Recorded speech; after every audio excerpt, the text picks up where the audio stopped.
Meu irmão, abra a tua Bíblia, minha irmã também, em Apocalipse 2. Então, a gente vem falando durante os últimos domingos sobre as 7 igrejas do Apocalipse, as lições que elas nos emprestam e que servem para o nosso crescimento, para a nossa edificação. Então, abra sua Bíblia aí em Apocalipse 2, a partir do versículo 18. Ou o teu tablet, o teu aplicativo. Obrigado.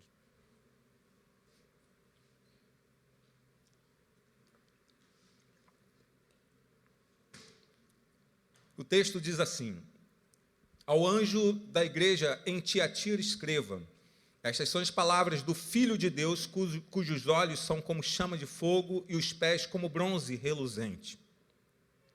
Conheço as suas obras, o seu amor, a sua fé, o seu serviço, a sua perseverança, e sei que você está fazendo mais agora do que no princípio. No entanto, contra você eu tenho isto: você tolera Jezabel, aquela mulher que se diz profetiza. Com os seus ensinos ela induz os meus servos à imoralidade sexual e a comerem alimentos sacrificados aos ídolos. Dei-lhe tempo para que se arrependesse da sua imoralidade sexual, mas ela não quer se arrepender. Por isso vou fazê-la adoecer e trarei grande sofrimento aos que cometem adultério com ela, a não ser que se arrependam das obras que ela pratica. Matarei os filhos dessa mulher. Então todas as igrejas saberão que eu sou aquele que sonda mentes e corações, e retribuirei a cada um de vocês de acordo com as suas obras. Aos demais que estão em Tiatira, a você que não segue a doutrina dela, e não aprenderam, como eles dizem, os profundos segredos de Satanás, digo: não porei outra carga sobre vocês. Tão somente apeguem-se com firmeza aos que vocês têm, até que eu venha. E aquele que vencer e fizer a minha vontade, até o fim darei autoridade sobre as nações. Então, a gente vem falando já há 3 semanas sobre as 7 igrejas do Apocalipse.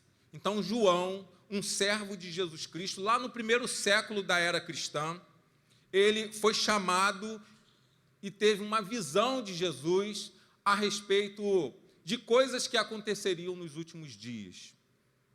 E ali, João, ele tem uma visão que tem destinatários, que tem igrejas que precisam ouvir aquilo que Jesus tem para dizer. E João, aqui nesse momento, ele foi banido para uma ilha chamada Ilha de Pátimos, porque supostamente ele era alguém que pregava o evangelho, ele era um subversivo, era contrário aos interesses romanos.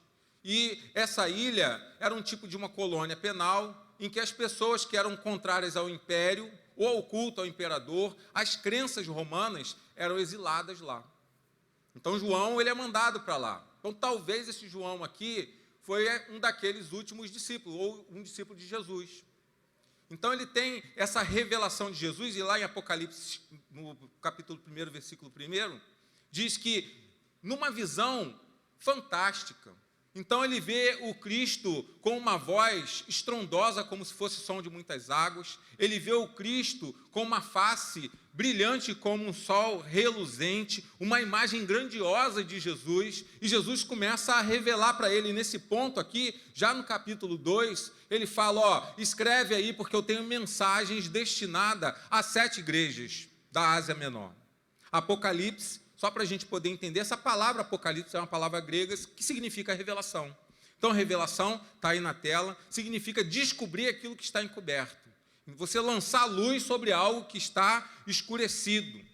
E Jesus passa para João mensagem para a igreja de Éfeso, Esmirna, Pérgamo, Tiatira, Sardes, Filadélfia e Laodiceia.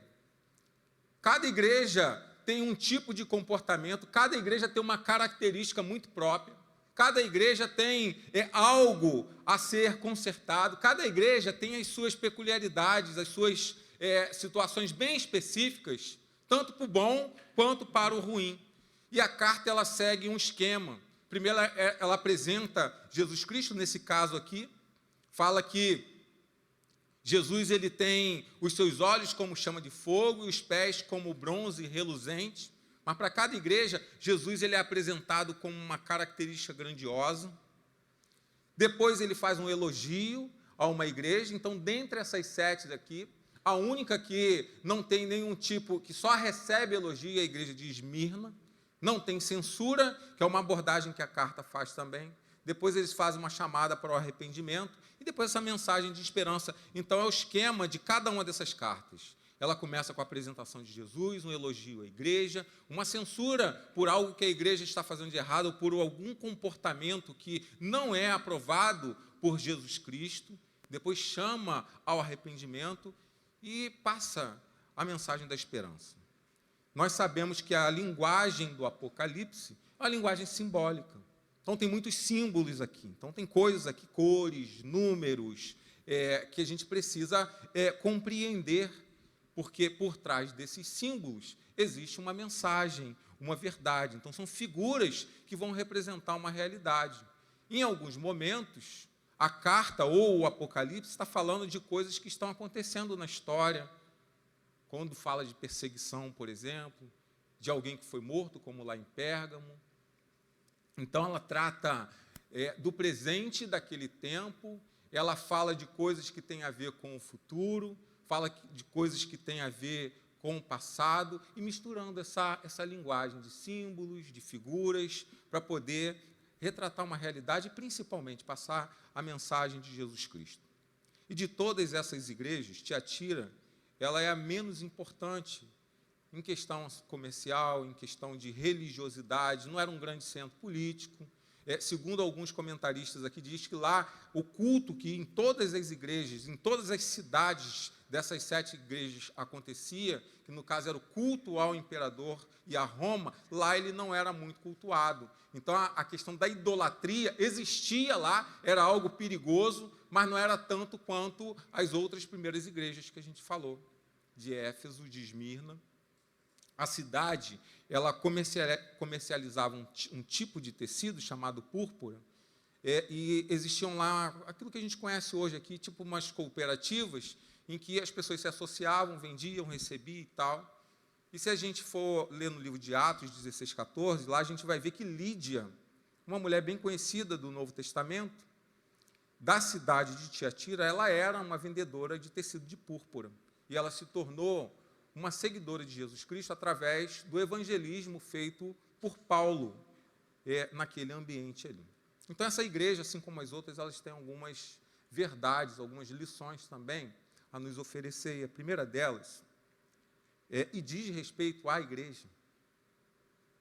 Eu queria que você prestasse atenção de que não existe igreja perfeita. É uma ilusão para a gente achar que um dia a gente vai encontrar uma igreja que atenda a todas as nossas necessidades, uma igreja que possa acolher toda a nossa esperança espiritual. Aliás, a única esperança espiritual que a gente deve achar na igreja é a mensagem da cruz de Jesus Cristo, a salvação, entender que Jesus Cristo é o Filho de Deus. Mas aquilo que às vezes faz parte do nosso cotidiano, as nossas vontades pessoais, aquela igreja ali não tem um berçário legal, a água não está muito gelada, o ar-condicionado não está gelando bem, ou nem tem ar-condicionado, mas o ventilador está ali, por que não liga o ventilador? Às vezes a gente fica tentando reproduzir a ideia de igreja boa pelo serviço que ela possa te prestar. Isso não tem nada a ver com igreja, não tem nada a ver com o evangelho. Igreja é lugar de anunciação do evangelho de Jesus Cristo.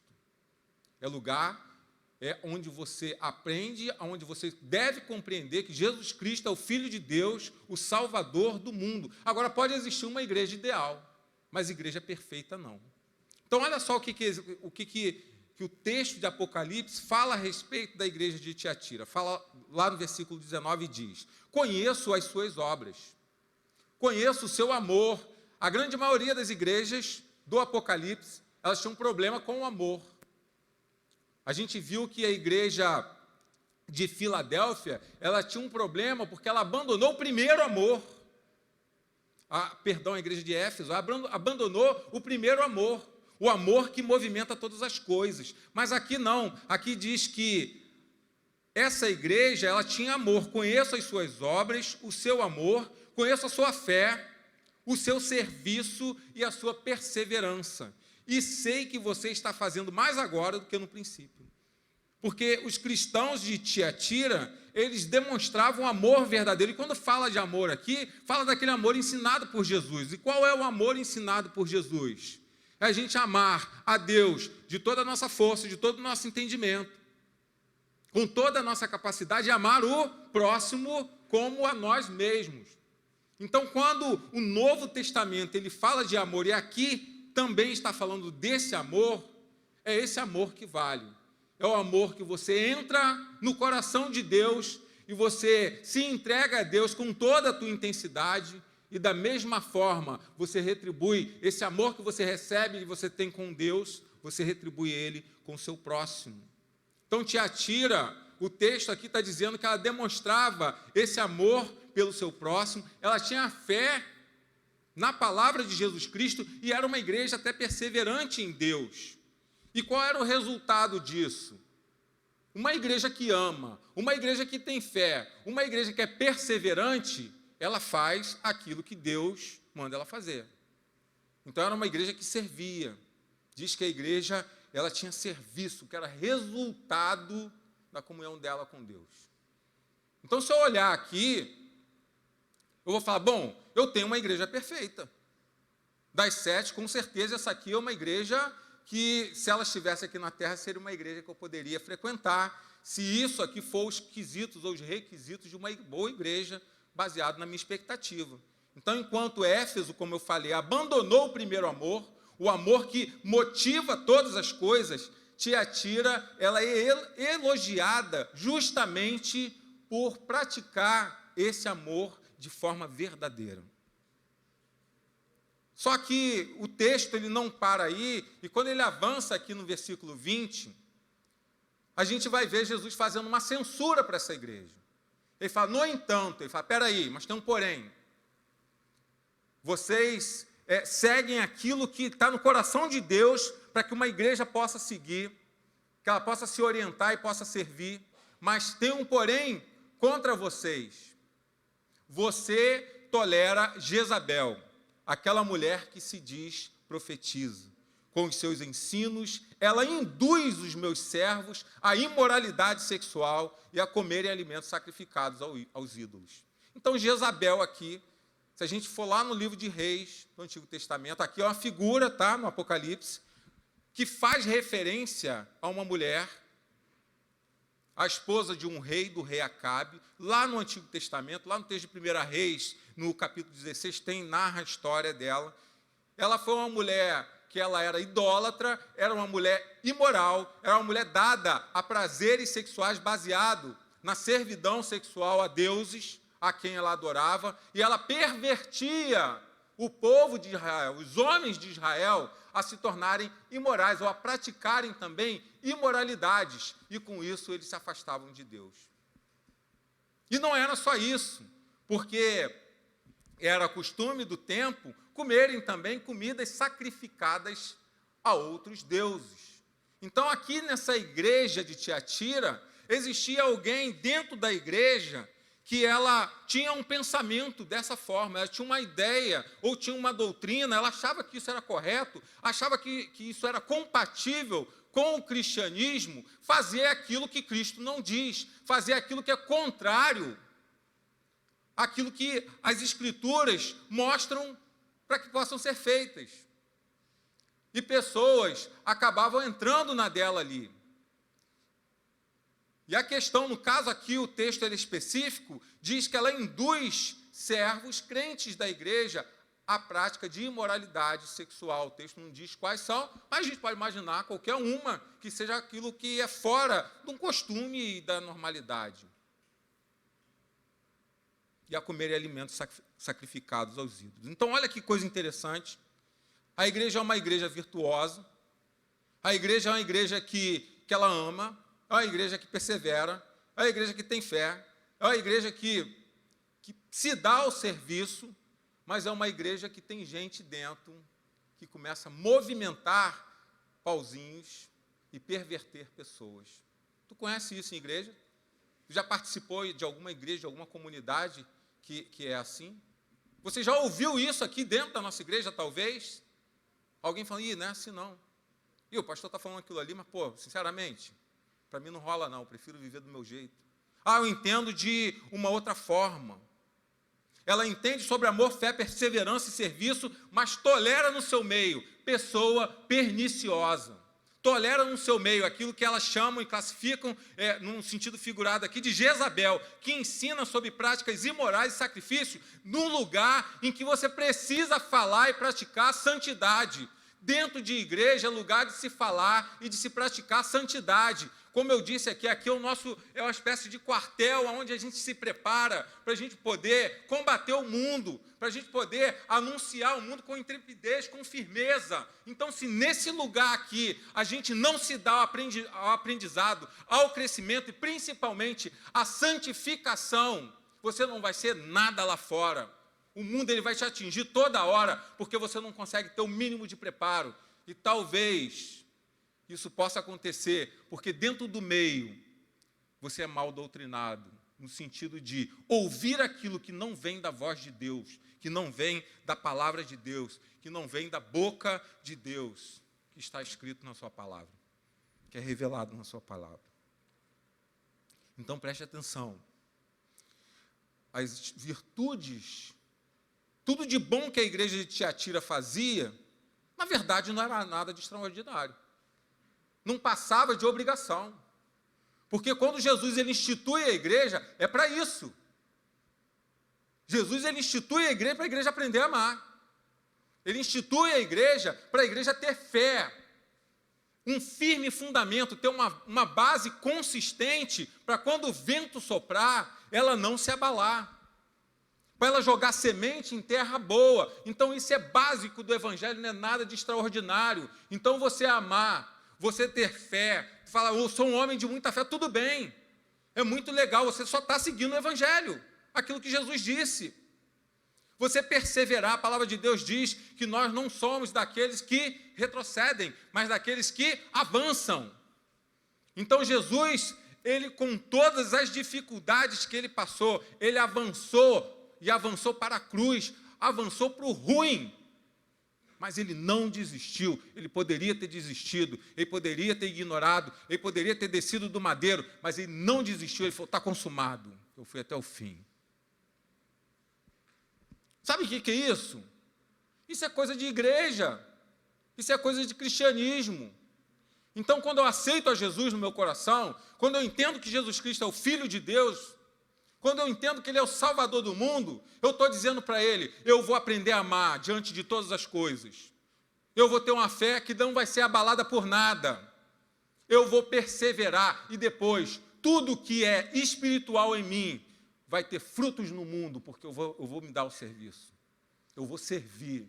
Nós estamos, uma vez que a gente entende o Evangelho, eu falo isso sempre aqui na igreja, uma vez que a gente entende o Evangelho, a gente precisa entender que a vida que nós vivemos não é mais vida nossa, mas é vida de Cristo em nós. Deus falou para Abraão, Abraão, sai da tua terra, vai para onde eu te mandar, eu vou te abençoar, eu vou multiplicar a tua geração, mas olha só, a bênção que eu te der é para você distribuir para outros. Jesus estava no deserto ali um dia todo, com um monte de gente andando em volta dele. E de repente começa a escurecer, Jesus, olha só, está ficando escuro, essa galera aí está com fome, a gente não tem o que comer, tem 5 pãezinhos aqui só dá para a gente. Jesus fala, não, de jeito nenhum. Essa galera está me seguindo desde cedo. O que ele diz? Vocês deem a ele de comer, sirvam. Então, aqueles que têm experiência com Cristo, que entendem o que é o amor de Jesus, que entendem o que é fé, que entendem o que é perseverar, precisa servir, senão você precisa, antes de tudo, reavaliar a tua vida com Deus, a tua conversão, a tua postura de cristão diante da cruz e de Cristo. Então, essa igreja ela não fazia nada de extraordinário, ela é elogiada, e se isso fosse hoje, mais ainda, porque é luxo hoje você encontrar uma igreja que ama de verdade. É luxo hoje você encontrar uma igreja que tem compaixão. A gente vê a igreja fechada com gente dormindo na porta, passando fome. A gente vê a igreja, às vezes, mais preocupada. Eu me preocupo muito com uma igreja bem arranjada, arrumada e tal, mas isso aqui nunca vai ser o principal do evangelho na minha vida, porque eu não sou movido por isso. Eu falei com os meus irmãos essa semana, eu falei, que vontade de estar no Acre. Lá eu fico, a calça vem aqui para a canela, ó. É o tempo todo, porque é lama até aqui o tempo todo. E são 10 dias a gente assim. E tu volta de lá, geralmente quem vai para lá é picado com um mosquito da diabetes. Eu acho que eu fui. Então, um monte de coisa que acontece lá, mas eu amo estar naquele lugar, porque Deus me chamou para poder falar do Evangelho a toda a gente, em qualquer lugar, sem luxo, com luz, sem luz, com comida, sem comida, de qualquer jeito. Se eu estou na igreja da cidade, maravilha. Mas se eu não estou, não tem problema algum. O que me satisfaz plenamente, como disse Paulo, é Cristo. Cristo deve nos satisfazer plenamente. Mas tem igreja que acha que quando ama, quando tem fé, quando percebe, caramba, a nossa igreja é diferente de coisa nenhuma. Só está fazendo aquilo que Jesus já mandou fazer, que é a obrigação da igreja. O grande desafio da igreja é na sua caminhada, é no seu dia a dia. Porque amor, fé, perseverança e serviço são coisas inerentes ao cristianismo. São partes integrantes dele. E o exercício dessas virtudes ou qualquer outra não livra a igreja e não livra você da sua vida também. Dos tropeços, dos desafios da caminhada. Tu pode ser o melhor crente do planeta, mas você não vai se livrar dos enfrentamentos da sua caminhada. E cada um tem o seu aqui. Eu sei que às vezes não são poucos. Desde os mais simples, às vezes, das pessoas mais com um pouco menos de idade, dos estudantes, é o Enem, né? Ter que passar numa prova, ou daqueles mais importantes, daqueles que já se envolveu com alguma coisa dessa vida, que te jogou dentro de um lamaçal, que te jogou dentro de uma desgraça, mas hoje você fala, eu estou em Cristo, eu sou uma nova criatura, só que essa assombração, ela continua ainda me perseguindo, e talvez isso vá acontecer sempre, porque Jesus ele falou que nós não nos livraríamos das agruras desse mundo, porque no mundo vocês terão aflições. A aflição que ele diz é dor, e às vezes dores físicas, é doença, a gente morre, a gente enfraquece, a gente chora, a gente tem desgosto, a gente dentro da igreja, a gente se separa. Tem coisas que são coisas que faz parte da vida, mas algumas, e é o caso de Tiatira aqui, de Tiatira, são coisas provocadas, a gente busca acontecer. E a palavra de Jesus aqui, ele está dizendo, olha só, dentro de igreja você não vai encontrar coisa perfeita, não. Esse lugar aqui é lugar de coisa ruim. Porque se fosse coisa boa, eu não ia precisar de igreja. Eu não vim para poder tratar de gente sadia, não foi o que Jesus disse? Eu vim para tratar doente. Então, se você é cristão, é crente em Jesus, deixa eu te falar uma coisa, você é doente. Você escolheu Jesus porque você tem a convicção de que você é um adoecido. E para se manter sadio, é só próximo da cruz. Longe da cruz, todos permanecem, continuam doentes. Eu só consigo me manter sadio moralmente, espiritualmente, no meu lar com a minha família, em Cristo, aos pés da cruz. Se eu estivesse longe dela, ou talvez se eu ficar um tempo longe dela, eu posso comprometer a minha família. Eu posso comprometer a minha caminhada com Cristo e aquilo que Deus colocou como vocação para a minha vida. Então é só perto da cruz que eu me sinto são. Aleluia.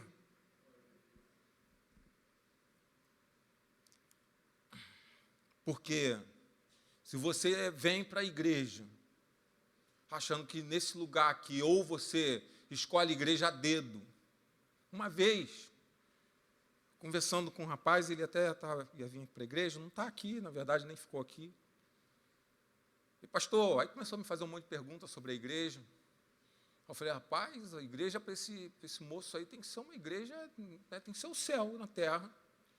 E o pastor tem que ser Jesus. Qualquer coisa menor que isso não serve para ele. Porque tanta coisa que ele me perguntou para poder avaliar a igreja, aí no final ele me disse, tá bom, eu vou dar uma chance para vocês, para ver se vocês me convencem de ficar aqui. Eu falei, vai para o inferno, porque crente assim não dá certo.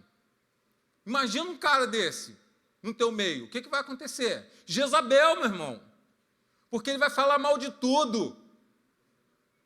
Ele vai incitar outras pessoas a ter coisas que é óbvio que vai acontecer sempre na igreja, mas a gente está aqui para quê? Para o conserto, para a caminhada, para o cara cair, você não excluir, você fala, meu irmão, levanta de novo, eu estou contigo, você quer caminhar, você quer se consertar, o texto diz, aqueles que quiserem se arrepender, levanta e anda, mas quem não quiser vai adoecer, porque igreja é lugar de problema, e você não vai encontrar a igreja sadia, pode encontrar a igreja ideal, que tem uma boa doutrina, que tem um compromisso com a palavra, que tem honestidade para poder falar da palavra de Deus e caminhar ou encaminhar as pessoas a Cristo. Então, o autor ele escreveu assim, a igreja ela não é perfeita e nunca foi. Alguns usam a afirmativa de que gostaria de frequentar uma igreja, mas há muito hipócritas lá. Aí, por isso, deixa de frequentar. Aí ele diz, sim, eu penso, mas sempre existe lugar para mais um. Porque se você, para você se tornar um crente em Jesus Cristo, você primeiro precisa reconhecer que a tua vida anterior é uma vida de hipocrisia. E que a tua verdadeira identidade está em Jesus. Então, tudo aquilo que você fez antes, tudo aquilo que você praticou antes, todas as coisas talvez mais perversas ou mais atrozes que você fez antes, isso aí, Jesus Cristo diz que Ele apaga tudinho. E Ele te dá uma folha em branco e fala, agora é daqui para frente.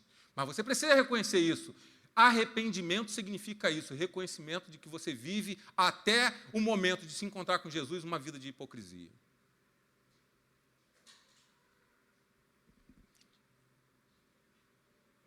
Mas não existe evangelho sem comunidade. Não existe evangelho sem igreja. Jesus Cristo ele disse, é sobre essa rocha, sobre essa pedra, que eu vou edificar minha igreja. As portas do inferno não prevalecerão sobre ela, porque é através da igreja que o evangelho ele acontece, é através da igreja que o evangelho se propaga, é através da igreja que o abraço acontece, é através da igreja que pessoas são recuperadas, é através da igreja que a casa de Maquir, ela está de pé, porque são igrejas que estão lá apoiando, são igrejas que estão lá levando mantimentos, talvez, igreja que está orando para que vocês permaneçam de pé. Então a igreja ela precisa subsistir, ela precisa existir, e nós não podemos abandonar a ideia de que a igreja ela é de Cristo e ela precisa prevalecer sempre. Aqueles que dizem que podem viver, que conseguem viver um evangelho longe da igreja, me desculpem muito, mas eu acho que está pensando de uma forma muito egoísta, porque não existe evangelho que se viva sozinho. Evangelho, ele existe para ser vivido em comunidade. Desde o princípio, Deus disse, não é bom que o homem viva só. Mas a gente tem vivido num mundo que é um mundo tão contactado, tão comunicado, tão conectado, mas ao mesmo tempo um mundo tão distante. Às vezes você tem meia dúzia de pessoas dentro de casa e ninguém está falando com ninguém. Um está falando com um cara lá do Japão pelo WhatsApp, outro está falando, outro está no TikTok, outro está no WhatsApp. Está todo mundo próximo, mas todo mundo distante. A gente vive esse tempo assim. A gente vive o tempo em que a gente fala tanto sobre generosidade, solidariedade, mas na prática não acontece. Porque quando a farinha é pouco, meu pirão primeiro, então a gente não tem coração solidário. O dia que o crente ele começa a passar por alguém, passa num ponto de ônibus, você vê alguém abandonado, você vê uma criança, duas, eu estava aqui na sexta-feira, à tarde, por acaso eu fui ali na frente para poder ver a obra que estão fazendo aqui do lado. Aí passou uma senhora num carrinho e falou, pastor, a gente está passando fome, estou em casa com a minha filha, meu marido saiu de casa, não sei o quê, aqueles problemas que a gente já sabe, horríveis. Eu falei, a senhora está vindo de onde? De Cosmo. Eu falei, de Cosmo, empurrando um carrinho até aqui. Ela falou, eu estou pedindo para ver se alguém me ajuda e vou voltar para lá. Graças a Deus tinha cesta aqui na igreja e a gente pôde oferecer. Quando a mulher foi embora, veio outra, eu falei, caramba, Jesus falou no céu que está dando cesta básica aqui, igual o São Cosme e Damião. Geral vai vir. Geral vai vir para cá. Aí a gente deu para outra senhora também, aí parou aí. É que a gente não tinha tanta coisa também para dar. Mas eu fiquei pensando, falei, por que essa mulher precisou vir de Cosmo até aqui? Por que ela não saiu e a 100 metros da casa dela, ela não encheu esse carrinho e voltou e pronto? Eu não sei qual era a realidade dela, mas talvez, porque de lá aqui, não sei, 5 quilômetros, ninguém deu. Ninguém deu. E ela caminhou até onde alguém poderia dar. E quantas igrejas, de repente, tem de lá até aqui? Então, isso me faz pensar num mundo que a gente apregoa, que a gente fala de tanta coisa boa, de tanta coisa politicamente correta, mas que o resultado prático não está na sociedade, as pessoas continuam sofrendo, continuam abandonadas, principalmente quem tem menos é mais pisoteado ainda. É a igreja que precisa compreender isso. Não vai conseguir resolver o problema do Estado, mas ela consegue, pelo menos, estar ali aplacando a dor daqueles que Jesus mandar. Então, não existe evangelho sem comunidade. Jesus, ele sabia disso. É por isso que ele criou a igreja dos 12. E eles fizeram o ID que Jesus ordenou acontecer, e é por isso que hoje, para a glória de Deus, a gente está aqui. Nós somos salvos em Jesus Cristo. Por causa da igreja. Por causa do Cristo que morreu pela igreja. Não encontramos na Bíblia qualquer incentivo para que as pessoas sigam a Jesus Cristo, longe da igreja. Pelo contrário, lá na carta de Hebreus 10, 25, diz que não deixemos de reunir-nos como igreja, segundo o costume de alguns, mas encorajemo-nos uns aos outros a participar, a frequentar, a estar na igreja. Uma verdade, uma igreja imperfeita, mas uma igreja necessária, a igreja de Tiatira. Uma outra verdade que a gente pode ver aqui é que às vezes a gente tem potencial para fazer as coisas. Às vezes a gente olha, principalmente para os jovens, tu fala, caramba, tu tem maior potencial para isso.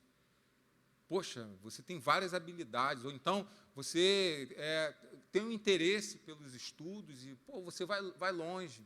A galera que fez o Enem aí, que vai para as faculdades, então, abre dentro da nossa mente essa expectativa de que sonhos serão realizados. Estou vendo um monte de gente postando ali, uma mitidez esse negócio. De togazinha, de toga não, de beca, de formatura, aí a outra me mostrou um monte de foto hoje, mas é legal porque tu fala, caramba, é potencial, mas, só um detalhe, potencial não basta para a gente poder alcançar o alvo, não basta só você ser muito bom em alguma coisa, para você atingir os seus objetivos. Potencial, tem um pensador que ele diz que é aquilo que ainda não é, mas que pode ser. Só para a gente entender. Então, algo que tem potencial, alguém que tem potencial, é como se fosse uma sementezinha. Então, uma semente de feijão, o que ela é? Potencialmente o quê? Um pé de feijão. Mas é um pé de feijão? É ainda um pé de feijão? Não é. Precisa de algumas coisas para poder crescer e frutificar. Então, isso que é potência. É aquilo que você pode ser, mas que você ainda não é. Então, apesar da maioria daqueles crentes de Tiatira estar crescendo em amor, na fé, na perseverança, no serviço, essa mulher aqui, que é uma mulher comparada a Jezabel, ela relativizava tudo aquilo que era muito importante para o reino de Deus, tudo aquilo que deveria ser algo importante para as pessoas observarem e seguirem, ela dizia que não era bem assim.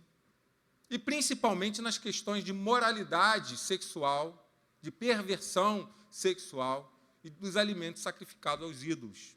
E aqueles que seguiam os ensinos dela, diz o texto, o próprio Jesus falou, vocês vão adoecer e alguns vão morrer. Eles não conseguiam crescer um pouco mais dentro daquela igreja, eles travavam no crescimento. Então, uma igreja com uma incrível potência, uma igreja que entende exatamente o que Deus quer para ela, e o principal de tudo, que é o amor à fé, uma igreja que serve, uma igreja que tem um potencial imenso de crescer e de explodir no mundo, ela travou. Por quê? Esse potencial teve um obstáculo nele, e ela começou a murchar. Alguns comentam que essa igreja, logo depois aqui desses relatos, essa igreja não sobrevive, a igreja ela acaba de fato.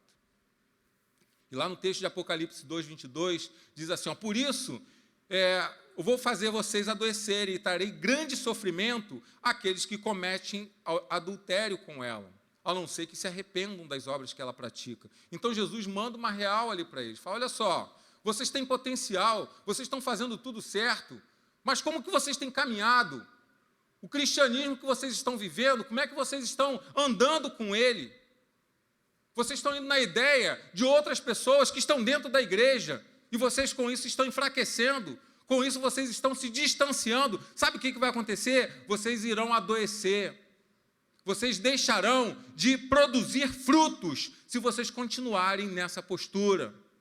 Se arrependam, para poder se retratar desses maus caminhos. Então, essa igreja é com grande potência para cumprir a sua missão, mas isso não bastou para ela poder alcançar o seu alvo, porque ela tolerou dentro do seu meio uma mulher, que era uma pessoa aqui mesmo, tá?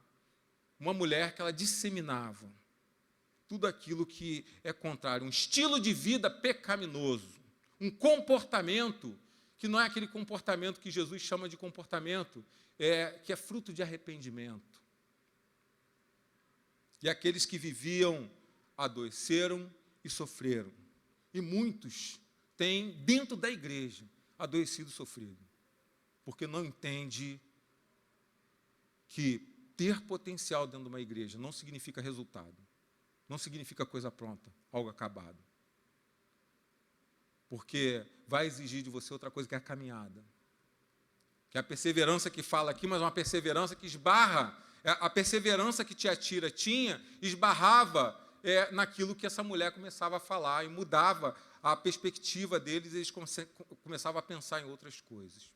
Então, a gente precisa estar atento, e às vezes a gente, como líder da igreja, a todo tempo, a má influência. Porque essa igreja precisa receber toda a gente. Todos aqueles que quiserem aceitar Jesus e caminhar com Cristo precisam estar aqui no nosso meio. A igreja precisa ser sempre, sempre, sempre inclusiva, nunca exclusiva e nunca excluir. É sempre acolher, é sempre provocar nas pessoas uma ideia de que elas precisam dar mais um passo. Se exige, em algum momento, uma postura de arrependimento, a gente precisa provocar isso. Agora, a gente não pode, de jeito nenhum, permitir, uma vez que a gente detecta dentro da igreja algo que possa ser destrutivo, algo que possa ser imoral, algo que possa ser pernicioso, a gente não pode admitir que isso permaneça. Porque essa laranja podre, ela pode apodrecer todas as outras. Então a gente precisa chegar ali e tratar. O que o texto diz aqui o texto, não manda embora não. Chama essa galera e fala, se arrependam disso. Senão vocês, de fato, vocês vão secar, vocês ficarão enfermos. Mas naquele caso ali, o que parece, essas pessoas não quiseram arrependimento. Então, um aviso para aqueles que estão dentro da igreja, e às vezes não querem nada com a igreja, e pior, estão dentro da igreja atrapalhando o evangelho de Jesus Cristo. Se arrependam em nome de Jesus. Convertam os seus maus caminhos. Aquilo que você fazia antes, procure não fazer mais. Tenha uma vida digna e comece a produzir frutos de arrependimento. Sabe para quê? Para você não secar, para você não adoecer espiritualmente. E às vezes você levar outros irmãos com você. Então, a chamada de atenção que Jesus faz ali, tanto para a liderança da igreja, como para as pessoas que estão nessa situação de pecado. Se você é um líder de uma igreja, você tem que ter um compromisso ainda um pouco mais elevado, porque você é visto em todos os lugares. Às vezes, eu estou passando por algum lugar, eu estou fazendo umas caminhadas aí em alguns lugares. Um dia desse, um rapaz falou comigo, eu falei, eu nunca vi esse rapaz na minha vida. Fala, pastor, a graça de Jesus. Eu falei, está vendo, se eu estivesse na infração?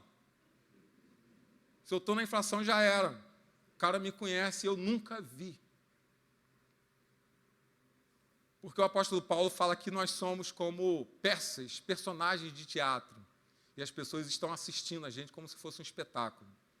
E eu vou te falar para vocês aí, que nos visitam hoje, todo mundo fica olhando. Eu não sei qual é a história de cada um, mas cada um aqui tem uma história. E como eu disse, cada um chegou à igreja porque tem um problema, é adoecido, não é unção. Mas as pessoas ficam observando cada um, e talvez vocês. E não vai dar certo, não. Isso aí vai dar para trás, duvido que vai permanecer. E às vezes alguém que faz parte do reino de Deus. Não permitam essa palavra entrar no coração de vocês. Jesus chamou vocês para vencerem. Jesus chamou vocês para viver uma nova vida. Jesus chamou vocês para mostrar para cada um qual é a verdadeira identidade que vocês têm. Seja qual for a história de cada um de vocês aqui, a minha eu sei qual foi. Jesus, ele me deu uma nova identidade. E cada vez que eu me aproximo mais de Jesus Cristo, mais eu sei quem eu sou. Cada vez que eu me afasto mais de Jesus, menos eu me reconheço. Então permaneça próximo de Jesus. E vençam tudo isso que de repente tenta disseminar dentro de vocês uma verdade que Jesus já colocou. Então, eu preciso estar atento, nós precisamos estar atento àqueles que relativizam a palavra, que corroem fundamentos bíblicos, que acham que vida cristã ela é compatível com um monte de conceito do mundo, um monte de coisa que todo mundo faz, tu fala, não, a gente faz também, e às vezes fica dando jeitinho, não é? Eu já falei aqui, igual eu fazia quando eu era moleque, poxa, eu ia para a festa, não pegava ninguém, desprovido de beleza, duro, na maioria das vezes saía daqui, ia lá para o Luso Brasileiro quando existia, a pé, já chegava lá suado, com calça surrada, aí só chegava aqueles caras de carro e tal. O mínimo era você tentar mostrar que você era igual a eles. Aí o que tu fazia? Cerveja, como é que era o negócio? Falei, cara, e eu era crente, tá? Era crente, um crente maltrapilho, um garoto crente, que deu uma fugida da igreja quando eu era adolescente. Aí eu pegava, mas não bebia. Mas eu queria mostrar para as pessoas que eu bebia. Olha que coisa doida. Queria mostrar para as pessoas que eu bebia. Aí pegava aquele copinho de Guaraná, né, transparente, ainda dava aquela batida para fazer aquela espuminha e ficava assim, né? Bebendo, estou tomando cerveja, mas eu sei que não é cerveja, é Guaraná. Sabe para quê? Para tentar mostrar que era possível ser cristão e, ao mesmo tempo, estar no meio das pessoas e ser aceito por conta dos conceitos que o mundo tem, que se você não for do jeito que eles querem promover, que você seja, você não serve. Então, alguns vão falar para você que você se tornou cristão, você se tornou um cara chato. Pô, esse negócio é tacanho, é coisa de gente que não é inteligente. Tão por fora esse negócio, pô, o negócio é viver a vida do jeito que ela nos dá essa oportunidade. E a gente tem visto como é que a humanidade ela tem caminhado, como é que o mundo está adoecido. Se você é um cristão, você não pode querer viver uma vida compatível com alguns conceitos que o mundo prega. Você tem que mostrar qual é o limite. Até aqui eu vou, daqui para frente, meu irmão, você me conhece, você sabe que eu louvo a Jesus Cristo, você sabe que eu sou filho do Rei, você sabe que eu caminho com Ele, você sabe que, poxa, que eu tenho uma vida e um coração que deve olhar para a palavra dEle e reproduzir a palavra dEle na minha vida, no meu comportamento, no meu dia a dia. Então não me ofereça isso. Ah, mas você fazia antes, mas hoje eu sou uma nova criatura, eu sou uma nova pessoa. Aquilo que estava antes é coisa passada. Tudo se fez novo em Jesus. Então é essa a nossa afirmação que a gente precisa fazer hoje. E isso vai se aplicar também à nossa vida, porque às vezes a gente tem muito potencial. Aqui eu falei do potencial que a gente tem como igreja, e potencial de às vezes você crescer dentro da igreja, às vezes você tem uma vocação para o ministério, para o evangelismo, para dar aula, para poder ensinar, para estar aqui diante de uma câmera, para ser um pastor, para ser um missionário, mas você, por conta de obstáculos, de má influência, e o pior, dentro da igreja, você seca, você não consegue reproduzir isso, mas isso também vale para a tua vida, porque muitas pessoas têm potencial de ir muito longe. Se quer estudar, passa numa faculdade, se é um bom profissional, empreende na sua profissão, se é um pedreiro, seja o melhor, se é um carpinteiro, seja o melhor, se é um cortador de grama, que seja o melhor também, um potencial incrível, mas às vezes pela má influência, você deixa de ser aquilo que Deus um dia imaginou e planejou para você ser, por conta da má influência, ou por você achar que está bom do jeito que está, ou que a vida é normal, e que a desgraça que você acha que você está vai permanecer o tempo todo desse jeito. Isso não é uma verdade. Porque aquilo que Deus planejou para a tua vida permanece. Agora você precisa se conectar com isso. Você precisa se conectar com o coração, o teu coração com o coração de Deus. E mais, fazer aquilo que Deus quer que você faça, para que você possa transformar o teu potencial em algo pronto, em uma realidade. Frustração é o resultado do potencial que não foi transformado naquilo que era para ser. Pessoas se frustram e olham para trás, caramba, perdi tanto tempo, poderia ter feito tantas coisas. E muitos deixam o potencial e às vezes antecipam responsabilidades. Antecipa casamento. Ficam doentes, fazem pessoas sofrer, entram por um caminho que faz pai e mãe sofrer. Uma semente potente que às vezes não dá em nada e seca. A Bíblia diz lá em 1 Coríntios 15, 33, não deixem se enganar, as más companhias corrompem os bons costumes. As más companhias corrompem os bons costumes. Se não é bom, se não vem do alto, se não vem de Cristo, se não serve para nada, mete o pé, não fica perto não. Fica perto daquilo que te influencia para coisas boas, daquilo que te leva a Cristo, que te leva para um bom caminho.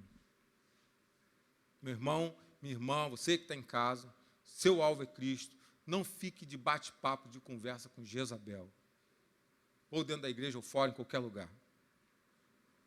E por último, para a gente poder vencer, para a gente poder prevalecer, a gente precisa ter constância.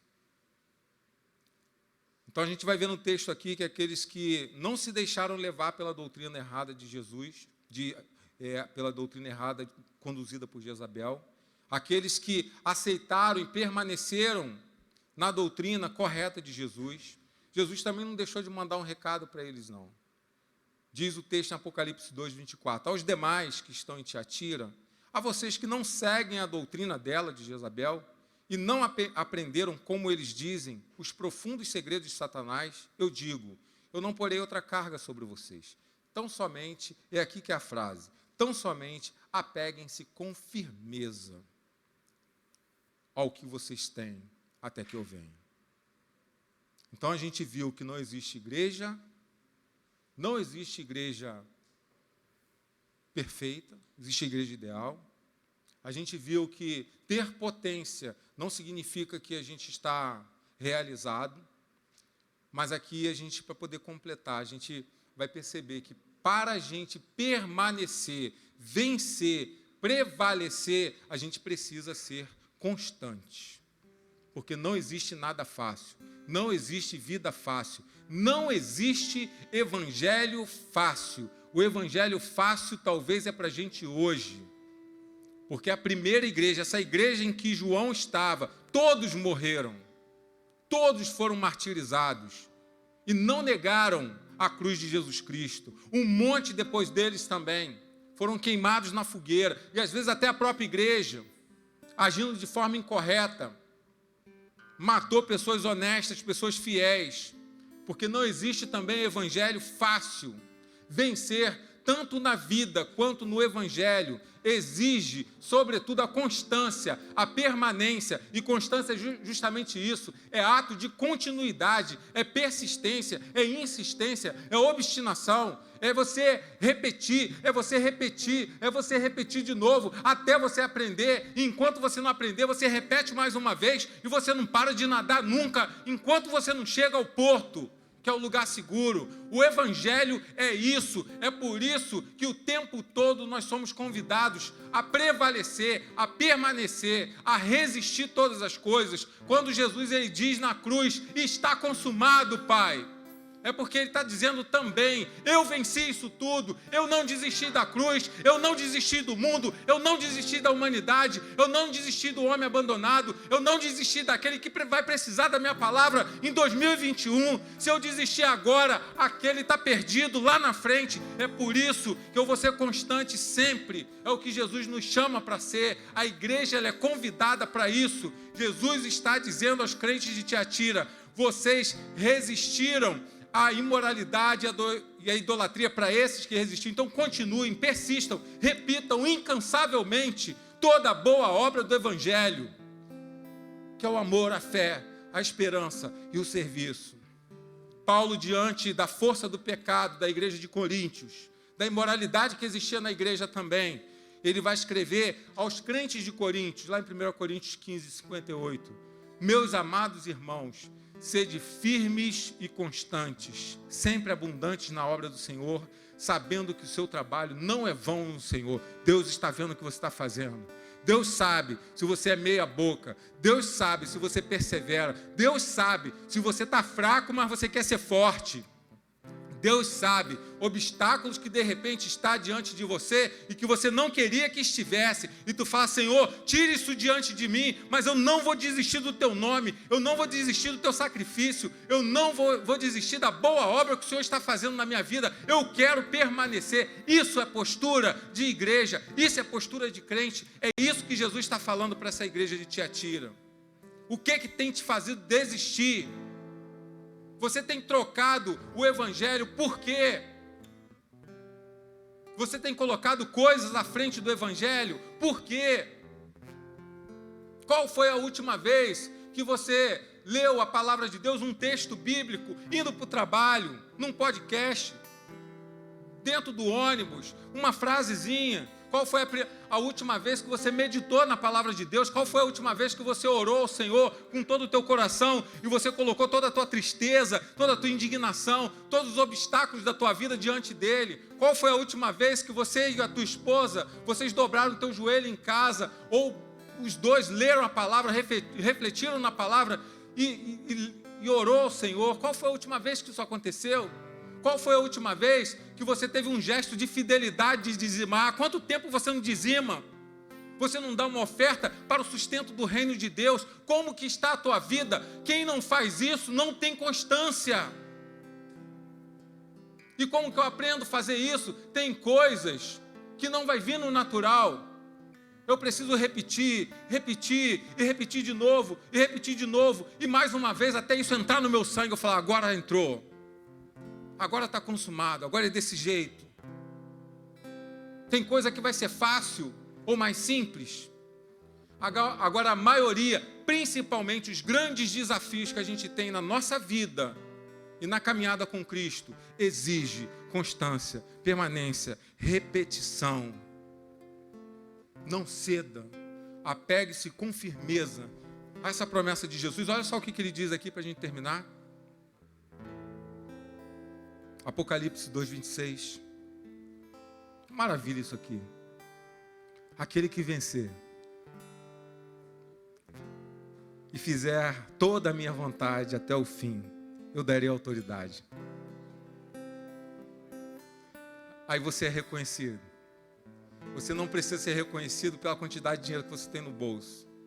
Você não precisa ser reconhecido pelo título que você tem ou pela quantidade de diplomas que você tem. Você não precisa ser reconhecido porque a humanidade ou você aparece na televisão e você é uma pessoa muito famosa. Ser conhecido hoje é você ter não sei quantos milhões de likes no YouTube, no Facebook, sei lá. Ser reconhecido por Deus é aonde você passar, as pessoas olhar para você, ó, vai ali um crente, cara. Vai ali alguém que tem autoridade em Jesus. Às vezes quando alguém que você nem espera bate na porta da tua casa ou te para na rua e fala, poxa, pode orar pela minha família? Aí tu pensa, poxa, mas esse cara eu sempre achei que o cara sempre foi top. Mas não, é a estética, é a performance, é a aparência.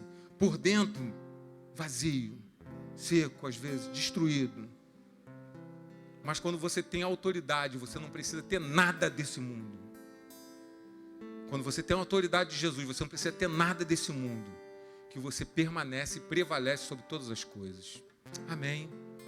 Deus abençoe tua vida. Deus abençoe cada pessoa que está aqui. Deus abençoe você que está em casa.